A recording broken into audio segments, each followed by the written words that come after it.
$50 this past season. So you can look at this deal from a couple different viewpoints. It's a positive and it's a negative from the side of the Panthers.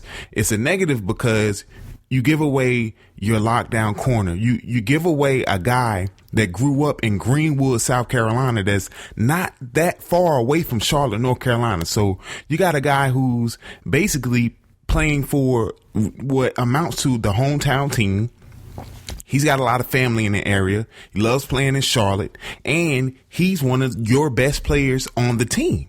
So to give away that player, and he's producing, as you said, at a very high level, is mind boggling. But they do free up a lot of cap room. Yeah, it's crazy. The business of the NFL, it will have you as a fan pulling your hair out because you get, you want to see your team succeed, and you don't know the ins and outs of the finances of running a franchise. All you know is that player X produced on the field. So why are you not signing player X? Why are you letting player X go? So as a Carolina Panthers fan, I can completely understand how they would be perplexed by Dave Gettleman not giving Josh Norman a long-term deal. But on the financial aspect for the Panthers, like you said before, Pierre, they signed Luke Kuechly to that big deal. They signed Greg Olsen. Cam Newton just signed his big deal, a year ago. And, there's just not enough money for Josh Norman to get that $16 million per year that he's looking for. I hope that he gets it somewhere or close to it, because that kid he's a good player. Borderline great player. Last year, he was a great player. He was all pro. So he deserves to get paid. Just remains to be seen where he's going to get that contract in the National Football League. But Pierre, we're rocking and rolling, man. Yes, sir. Yes, sir. Got a great show lined up for you. A lot of different hot topics going on in the world of sports, man. We got the NHL playoffs going on. Very, very exciting. Got the NBA playoffs going on. MLB just kicking up. You're all excited about a team, that's 6 games over 500 right now, early in the season. The Baltimore Orioles are playing very well, man. Shout out to my homie, the Provost, Jim Dean. He knows who he is. Baltimore Orioles fan. Love you, brother. Don't talk about my Orioles, man. Don't talk about my O's. You worry about your Red Sox. We can make the whole show about the Orioles and the Red Sox if you want to. But we can't do that, man. We got too much going on. Like you said, we got NHL playoffs, NBA playoffs, big boxing matches coming up, big fights coming up, man. This in the next couple weeks. Big fights coming up this weekend. Actually, man, we're gonna talk about that.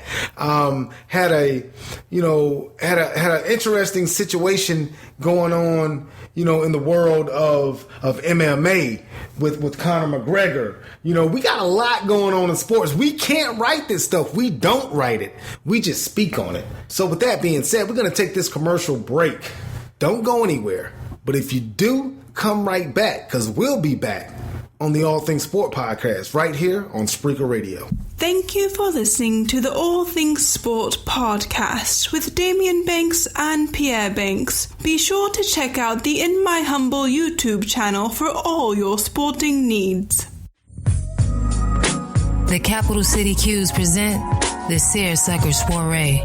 Join the brothers of the Chi Iota chapter of the Omega Psi Phi Fraternity Incorporated for Columbia's premier indoor-outdoor event, featuring an outdoor concert with a live band and DJ. Food vendors will be available on site. Fellas, bring out your best seersucker fits.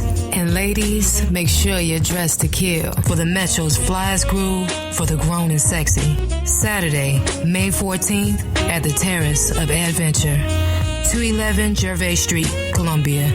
This event is sure to sell out. So to purchase your tickets, contact 803-361-6788 or visit CapitalCityQs.com. That's CapitalCityQs.com. We'll see you there. Hi, this is Daimeon Banks. Thank you for listening to the All Things Sport podcast. You can also catch me on the Puff TV Morning Combo on Blog Talk Radio every Monday, Wednesday, and Friday at 9 a.m. Call 347-677-0956 and I'll give you Sports by Daimeon. What you ain't heard? Somebody done told you wrong, punk. It's the All Things Sport podcast with Daimeon Banks and Pierre Banks. It's on Spreaker Radio.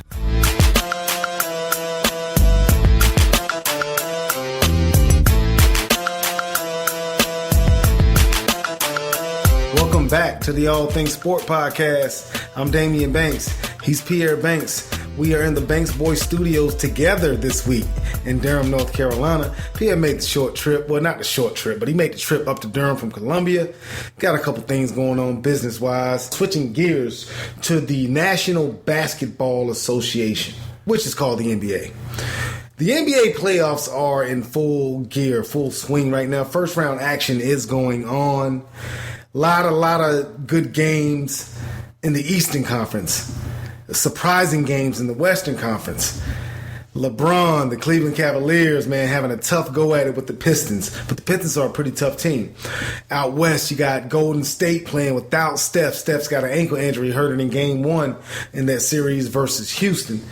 But Golden State still has a 2-0 lead, maybe 3-0 tomorrow when this podcast airs. They're playing right now. Right now, Houston is up by 10 in the third quarter. You got other Western Conference games. You got the Dallas Mavericks and the OKC Thunder. OKC is up 2-1 after losing game 2 in Oklahoma City. Very surprisingly to the Dallas Mavericks, man. A lot of action going on right now in the NBA playoffs. You know I'm rolling with Bron. A lot of people are rolling with Steph. What do you think so far of the NBA playoffs, Pierre? I think it is going to, according to script right now, I think that the favorites are doing what they're supposed to do. Most of the home teams are holding serve. Oklahoma City did have a hiccup, but, you know, you're going to have a hiccup when your star has a 7 for 33 night, you know, and you don't really see nights like that happening that often for the great Kevin Durant, but got it back tonight as they went to Dallas and big boyed the Mavericks there on their home floor. But the NBA playoffs, they're always going to be exciting because all the games you see in the regular season where people just let fast breaks go, you know, they're not playing hard. It's the complete opposite in the playoffs, and you never know what you're going to get from game to game, you know, and LeBron, you know, he's got somebody in his head, air quotations, this series. I'm glad you said air quotations, man. I didn't mean to cut you off. What is wrong with Stanley Johnson, man? Rookie for the Detroit Pistons, University of Arizona, 19-year-old, man. I know you're pretty confident. You got a lot of moxie. You're confident in your abilities. The Cleveland Cavaliers are up 2-0 on the Detroit Pistons. Just tied the Golden State Warriors with a playoff record, 23 pointers in their second, the second game of that series. LeBron, 27 points in that win in the second game, 6 for 6 when Stanley Johnson was guarding him. But Stanley Johnson seems to believe that he is in LeBron's head. Bruh. For real? What is that guy? What is he talking about? What is that young man talking about? I have no idea. How can you be in LeBron's head? I mean, I don't understand. You're 19, he's 31, which age is nothing but a number, but you have accomplished little to nothing in the NBA so far. May go on to be a great player, a good player, I don't know. But we know that LeBron is one of the all-time greats. How can you be in his head? It's not as if that LeBron is not doing anything in the series. What is he shooting? Close to 50%? No, he's shooting over 50% in the series in the first two games, averaging about 25 points a game in the two games in the series. How are you in his head? So what if you weren't in his head? Would he be averaging 50? I'm perplexed. I'm verklempt right now. Like, I need some water. Like, I don't understand what you're talking about, Stanley Johnson. But we digress. I wanted to talk a little bit, Pierre, about that Western Conference series, the LA Clippers and the Portland Trailblazers. Man, Portland just can't shoot, man. If it's not Damian Lillard, and if Lillard and Andre McCollum are not shooting well, they just can't score, man. I feel sorry for the Trailblazers. LA is just going to wear them down. They're up 2-0 right now, going to Portland. How do you see that series playing out? I think that the Clippers are going to win, and we predicted this on the last podcast where we said that the Clippers would move on to face Golden State in the the second round. And I said last week that I didn't really see the Clippers giving Golden State that much trouble, but I said that before I saw the guy that jumped over the Kia come back and just look like he's back to his old form, man. I mean, the Clippers look good right now, and I keep going back to that acquisition of Jeff Green, but he is going to play a key role in that series. And you know, I hate to look past, you know, the teams that both teams have in front of them right now, that being the Rockets, that being the Blazers, but it kind of looks like a foregone conclusion that, you know, the Clippers and the Warriors will meet in the Western Conference semifinals, and Blake Griffin is playing great basketball, and he's a matchup problem. I don't see anybody on Golden State's roster that can guard him. You know, Jeff Green coming off the bench kind of neutralizes that advantage that Golden State has on most teams with their bench being far superior. So it could, you know, be a very interesting matchup and a slugfest really moving forward to that second round. Let's say that Golden State takes care of Houston and the Clippers, you know, get past Portland. That series between the Clippers and Golden State is going to be very interesting if Steph Curry is not 100% or if he can't play. We don't know the severity of that injury. He's missed 2 straight games. Now, granted, they may be being, you know, pretty precautious, taking, you know, great precaution with that ankle. He's had ankle issues in the past, had those ankles surgically repaired in the past. So let's just say the Warriors and the Clippers do meet up in the second round. How do you see that? Well, we don't even want to get that far ahead. We're talking about this first round, and looks like, you know, without Curry, Golden State is still pretty formidable. They won those first 2 games. Houston right now, they're up by 12 in the third quarter on Golden State, but, you know, there's plenty of time left. And that can be evaporated very quickly when you're playing against the Golden State Yeah, we Warriors. all know, and not just Golden State, we all know in the NBA, no lead is safe in the NBA.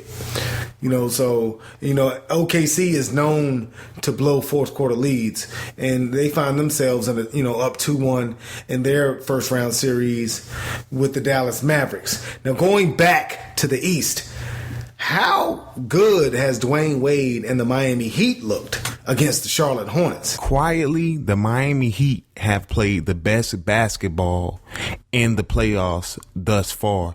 They've put together a roster and a lineup that is playing with they're playing with so much passion right now, and they're so together and in tune with each other that even if Dwayne Wade is having an off night, which in years past or in seasons past, that means that the Heat, you know, we're not going to win. But even if he has an off night, they've got people picking up the slack, man. They can do it on the outside. They can do it on the inside. Hassan Whiteside, oh my God, he is having him a series right now. Yeah, Hassan Whiteside is a problem in the middle. I think the main issue with the Hornets and the Heat series is that the Hornets need Marvin Williams to play well. He's not playing well. Kemba Walker is doing his part. They need Nick Batum to play well. Nick Batum isn't playing well. He actually left the game, the second game of that series, with an ankle injury. They need their key players to play well. Especially in the backcourt. And Miami right now, they're outplaying, Charlotte. They're up 2-0, and the 2 games haven't been close. Dwayne Wade has, found the fountain of youth in these first 2 games, playing very, very well. Had 28 points in that game 2 win. And Miami right now, this matchup is just not good for the Hornets. And, they're in trouble. They're going back to Charlotte. They could even up that series. Anything. These games, it's a game-by-game basis in the playoffs. You could be down 0-2, and then you can go home and defend your home court, and you're tied up 2-2. You never know, but right now Miami is playing outstanding basketball. That Atlanta Hawk-Boston Celtics series, also in the Eastern Conference, Atlanta's playing pretty well. Boston can't score to save their life. Avery Bradley is hurt. Key component for that Celtics team. Great defender, knocks down 3 balls. Boston just can't score. And Atlanta has they have a pretty balanced scoring, with their point guard and with Jeff Teague and, with Kyle Korver shooting threes, got Al Horford even shooting threes, Paul Millsap, all-star. Atlanta is pretty balanced. Boston is in trouble.